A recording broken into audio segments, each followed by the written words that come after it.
Welcome, villains. You all know Chief Mab. I've had her on before, but you know what? This time she wanted to kind of do her own interview. And just to preface the battlefield, she asked me if I wanted to read ahead or wanted to know any of the questions before. And she said no, it would be better if I didn't. So, this is the unabridged version of an interview. But go ahead. All right, let's get into it, villains. So, what I want to interview you today, I want to really dig deep into the villain mindset. You've introduced your vice president, Mohammed, and you guys have had several videos, and as recent as your live last weekend, I think, you guys talked about what it means to be a villain, what that mindset looks like, and what type of audience you're trying to appeal to in mentees, right? So what villain means to you is not just like some bad boy, right? So this is what I'm picking up from you, Mohammed. Not just some bad boy, just be bad and do bad things. No, from what our perspective is as your audience, we see it as a villain is generally faced with obstacles that he or she may not have had a choice in the matter. And how you overcome those obstacles is what develops into that villain mindset. So I want you to keep that in mind. If that's not what you guys align with, please correct me. No, that's fair. Okay. But what your villains want to know, specifically, how do you overcome those obstacles, right? The question I have for you today, I only have one question for you today. How do you know when enough is enough? When you've reached a point and you've been faced with these obstacles, how do you know whether or not you need to keep hard charging or you need to take a step back, reevaluate, and put everything that's good about you into a different direction? Or when do you just throw in the towel completely? We want to know. What does that look like to you? Well, shiza. You did say this was going to be deep. Yes, I wanted to get deep. That is actually, I wanted to get into it. I was like ready for the worst. I was like, what question is she going to ask me? No, this is... I mean, I like how you already started it with the... I think a lot of people think that the villain brand or villain enterprises is going to be a lot about like what people are putting on TikTok. Like me and Mohammed make fun of like what people put on TikTok like right now. my They're villain like, era. I'm in my villain era. Yeah, And what it's does like, that mean? Are you in your villain era, or did you just get broken up with by you've had sex with like 2 girls? Calm down, dude. You're just like you were comfortable, and then she left you. Your heart isn't really broken. I know as like a 31-year-old man, I can look back at like the girl that broke up on me on deployment when I was 19, and I was like, I'm heartbroken. I look back and I'm like, dude, that would have been the worst girl in the fucking world to marry. Like we were nothing alike. Everything was horrible. It's just funny, like, to be mature and look back at as a young mindset, right? Mm-hmm. So the young mindset of the social media area is like villain era, and it's like, shut up. Number one. Number two, I like how you're taking it to a more, because you're right. It's like me and Mohammed, we're older men, we're Masons, so we're big on making, one of the Masons quotes is like, making good men better. Yes. Cool. And I love that, and I do believe becoming a Mason and studying Masonry made me a better man, not only towards women, but towards like my male friendships and my military experience and just being a man overall. But I like how you're already kind of, and I just think it's because you're smart, is you're just already picking up on like our villain thing isn't like we're villains. It's like, bro, this is a lifestyle. Like being, and we kind of hit on it in a bunch of our videos, but being, all the villains come from a story of first they were good, then they got fucked over, and then they became who they were. And whether or not you agree with them, that's fine. Thanos is someone I look up to. I don't think Thanos was wrong. Thanos was making decisions based on keeping the population going and keeping the inhabitants moving forward and not running out of resources. It was coming from, honestly, a good mindset. You would never tell anybody who wants to keep, people alive and eating well and fruitful, you would never call them a bad guy, but only in movies is he made out to be the bad guy. I think with that, I believe your vice president, Mohammed, is quoted saying, just being authentically you. Unapologetically you. I like that. Yeah. And so I do think that's the premise of being the villain mindset, is that no matter what, no matter the hard choices, whether you were given an opportunity to make a decision or not, and you're living this life, you're going to be unapologetically who you are. It doesn't matter what people think of you. You're just going to continue to be who you are. And Thanos is that person for you in that example. And I just want to say, like, how would you mentor young me or you if faced with a hard challenge and just nothing's going our way? weeks turn into months, and you're just not getting the results you're looking for. When do you know when to pull back? Or people say, when do you know when to quit? Quit's kind of a negative connotation, because sometimes it's good to quit. Sometimes it's good to change direction. How do you, Tyler Long, president of Villain Enterprises, how do you define those moments? Damn, you're asking the good ones today. You're coming at me today.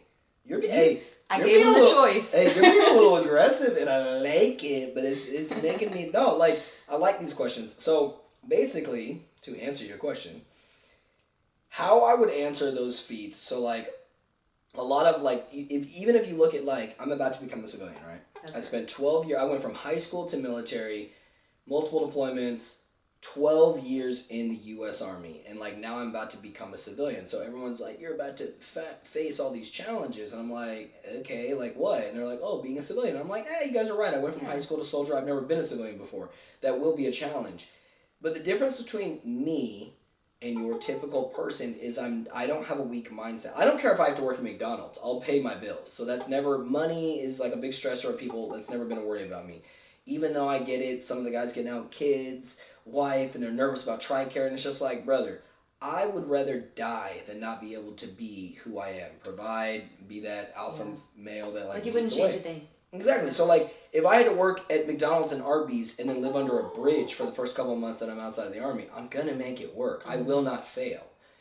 But the simple aspect of me sitting in that room of SFL TAP, and all these people are like stressed out and they haven't thought about this shit before, and I'm just looking around like, y'all really haven't had it hard ever in your life. Like, I am from the trenches, and that's another reason why I picked Muhammad as my VP, because Muhammad's from the trenches. Like, yes, he comes from a good, like, his mom and his dad, and this is where he beats me or he can bring more cultural aspect to the young villains of why it's important to have a mom and a dad in the household, because Muhammad comes from that. He comes from a good dad, he comes from a good mom. They were married forever. They've been married for like 40 years, and they raised him on the good values. They just were poor as shit. So, like, I get that, and then I'm from the trenches, and I'm just like, me and him, we see along the lines of like, it will never get that bad again. You know what I'm saying? I will never be a high school kid getting emancipated, living off food stamps, and sleeping in my car, trying to survive while being in high school and trying not to smell, and showering in gym class because I was the only shower. You know what I'm saying? Like, it will never get that most embarrassing trying to hide from people ever again in my life. So, like, now it's easy. Now I've built this foundation of, like, yeah, cool, got it. I'm going to get out, I'm going to have bills, and you don't got the first and the 15th paycheck. But there will be nothing I fail at, because I will not accept failure ever. I don't need anybody. Having people in my corner is a bonus, but I do not need anyone. Okay, I need you. I'm sorry, son. I need you. But it's just like that mental strength. So like, whatever people go through, and obviously like, I don't have the same journey as everybody else, but you're asking of how I answer to that. The answer is, you take whatever thing that you've been through the worst, right? And you channel that, and you remember your weak impotence. So you remember how like sad you were and lame you were, and you think like, it ain't never gonna get this bad again. I can do worse than this, if that makes sense. Or I know that I've been at a worse situation than just losing my job. Other people are hiring, I promise you. To all my villains out there. Oh, the job market's horrible. No, the job market's horrible for lazy people. I promise you right now, when I become a civilian, I could get 5 job offers if I wanted it. I could. Because you go interview, you go get it. Now, yeah, you might be low level. Like, cool, I got it. I'm at 12 years, I'm at the pinnacle, right? I'm at the top. And people have this hardest time of taking a step back and being like, hey, check it out. I'm thinking about being a bartender. I want to go be a freelance photographer for a news station. I will be at low man on the totem pole of both of those, and that's fine. I'm used to being top dog. I can be low man. It's called mindset. Gear your mindset towards, okay, I want to be successful. I want to do my thing, but at the same time, I'm not going to be the expert in everything. I need to take a step back. I need to figure myself out, if that answers your question. Yes, actually, it did touch on a couple things that I did want to ask. Like I said, that was my last official question, but these are just some follow-on. Okay. You did mention that in this new change, you transitioning out of the Army, that there's going to be some things that you're uncomfortable with. You're going to be faced with more discomfort.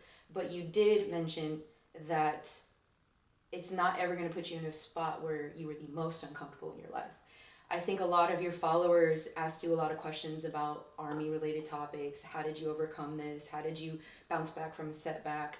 how do I get through Ranger School? People are faced with challenges they've never seen before. And I think what they want to know is, do I keep pushing and make that my new normal? Or do I say enough is enough? I keep getting, negative reviews, or I keep getting, the same negative results. I'm not getting past that threshold. The follow-on question to that or is... what negative review? What do you mean they're failing at what they set out to do, like Ranger School? Yeah, or like Ranger School specifically, my job, if I were to fail an evaluation, I just can't get this task to standard, right? Is it me? Am I the bad pilot? Or is it, I just needed it in a different way, or I just need a different circumstance, or I need to look at it from a different perspective? Me and my personal experience, I'm going to take the ball and I'm going to run with it. I'm going to hard charge in the direction I think is right, and I'm going to maintain my integrity, and I'm just going to keep pushing. But I'm going to tell you right now, and I know you know this, your villains may not know this, but it took me years to become a pilot because so many people said, no, you can't do that. No, you can't join as a warrant. No, you can't be a pilot at all because of X, Y, and Z. And, I could relate to some of your villains where it's like, okay, a normal person would have been like, okay, cool, got it. I'm just not meant to be a pilot, right? If I were to take that mindset, which is not aligned with your villain mindset, I would never be sitting right here today. Exactly. As a Black Hawk pilot, 7 years in, doing the things. My question for you... And I kind of do always brag for you, by the way, just to my friends. Or when we have conversations and I bring you up, or you come up in conversation in 6RTB, which you do a lot, because you're taking 6-9. I usually do like to bring up that I do like to always bring up that you were civilian to warrant. You're one of those programs where you weren't straight army enlisted, I didn't have to an warrant, army which is your background. typical warrant. Your 99% of warrants walking around are army to warrant. Flight warrants. The 1% is I was a civilian, I put it in a packet, I went to basic, boom, and then I was a warrant officer.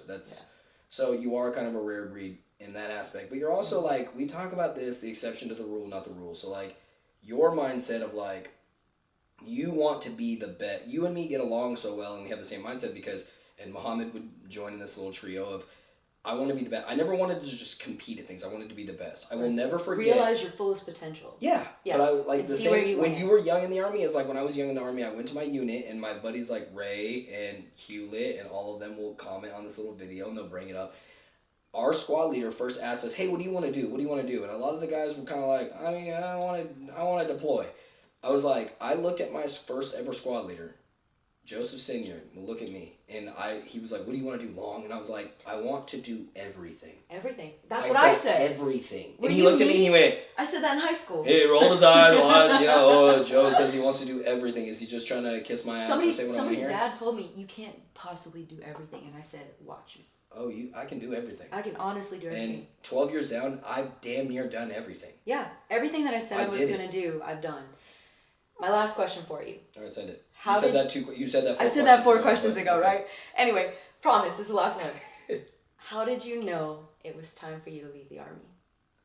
Oh, God, you're getting deep today. Well, this follows on to the first question, when do you know enough is enough? Oh, God. You know what I mean? I'm circling back. That question can be talked about for 30 minutes. When did I know I wanted to leave the Army? I feel the shortest answer, I knew I wanted to leave the Army when there wasn't anything else the Army could offer me. Boom. So I did everything I set out to do in the Army, I completed. The only thing I didn't complete was RAS 2.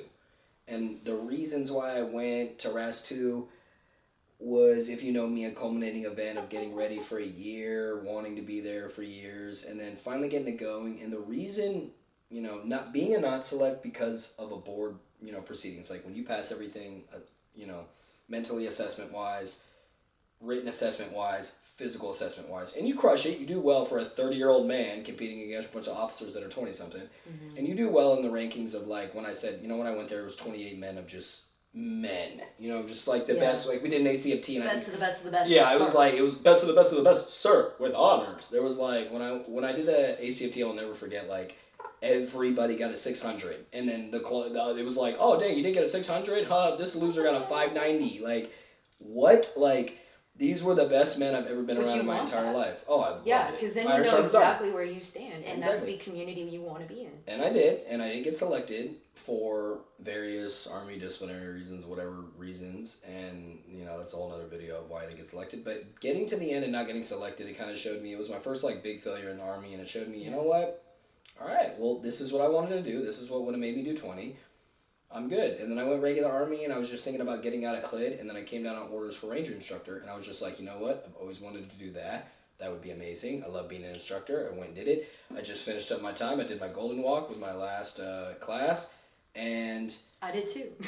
you did your Golden Walk. You did your Golden I Flight. did my Golden Flight. And it was just, it was the last thing I wanted to do in the Army, but because I didn't get my main goal, and then I went and did my, my favorite job now, looking back at 12 years in the Army that I got to do. I also, at my time at 6RTB, got to be a jump master instructor in 7th Group, which is something else I love with a whole heart, So I got to kind of finish my Army career the way I wanted to, but yeah, it wasn't for me anymore because I accomplished everything I wanted to accomplish.